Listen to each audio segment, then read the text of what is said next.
وغیرہ کی تلاوت سے شیطان گھر سے بھاگ جاتا ہے۔ آیت الکرسی پڑھنے سے محتاجی دور ہوتی ہے۔ سورہ کہف کو ہمیشہ پڑھنے والا دجال کے فتنوں سے محفوظ رہے گا۔ والدین کی قبر پر ہر جمعہ سورہ یاسین کی تلاوت کرنے سے اس کی حروف کی تعداد کے برابر ان کے گناہ بخش دیے جاتے ہیں۔ سورہ الدخان پڑھنے سے مشکل دور ہوتی ہے۔ جو قریب المرگ ہو اس پر سورہ جاسیہ کا دم کرنے سے خاتمہ بالخیر ہوتا ہے۔ سورہ حجرات کا پڑھنا اور دم کر کے پینا گھر میں خیر و برکت کے لیے مفید ہے۔ سورہ قاف پڑھنے سے جو باغ ہوتے ہیں ان کے پھلوں میں کثرت ہوتی ہے۔ سبحان اللہ۔ سورہ رحمان 11 بار پڑھنے سے تمام مقاصد پورے ہوتے ہیں۔ سورہ واقعہ جو شخص روزانہ پڑھے گا اسے کبھی فاقہ نہ ہوگا۔ سورہ ملک کو ہر رات پڑھنے والا عذاب قبر سے محفوظ رہے گا۔ سورہ مزمل کو 11 بار پڑھنے سے ہر مشکل آسان ہو جاتی ہے۔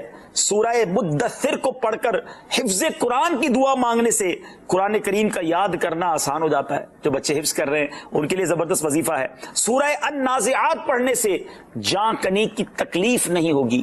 سورہ دحا پڑھنے سے بھاگا ہوا آدمی واپس آ جائے گا۔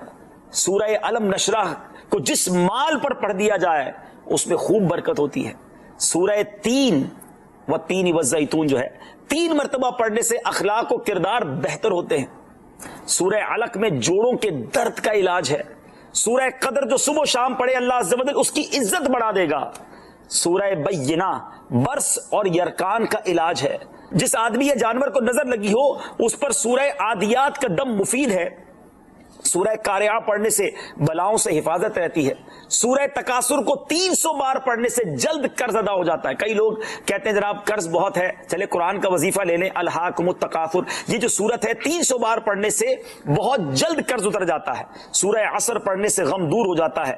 سورہ ہمزہ اور سورہ فیل دشمن کے شر سے حفاظت کے لیے، اور سورہ قریش جان کی حفاظت کے لیے بڑی مجرب ہے، بڑا کمال کا وظیفہ ہے۔ سورہ ماعون بڑی مشکل کے وقت میں پڑھنا بہت مفید ہے۔ سورہ کوثر کی تلاوت سے بے اولاد صاحب اولاد ہو جاتا ہے۔ کئی بے اولاد بھی وظائف مانگ رہے ہوتے ہیں۔ سورہ کافرون 1/4 قرآن کے برابر ہے۔ سورہ زلزال نصف قرآن کے برابر ہے۔ سورہ اخلاص 1/3 قرآن کے برابر ہے۔ اور سورہ فلق اور سورہ ناس سے جن اور شیطان اور حاسدوں کے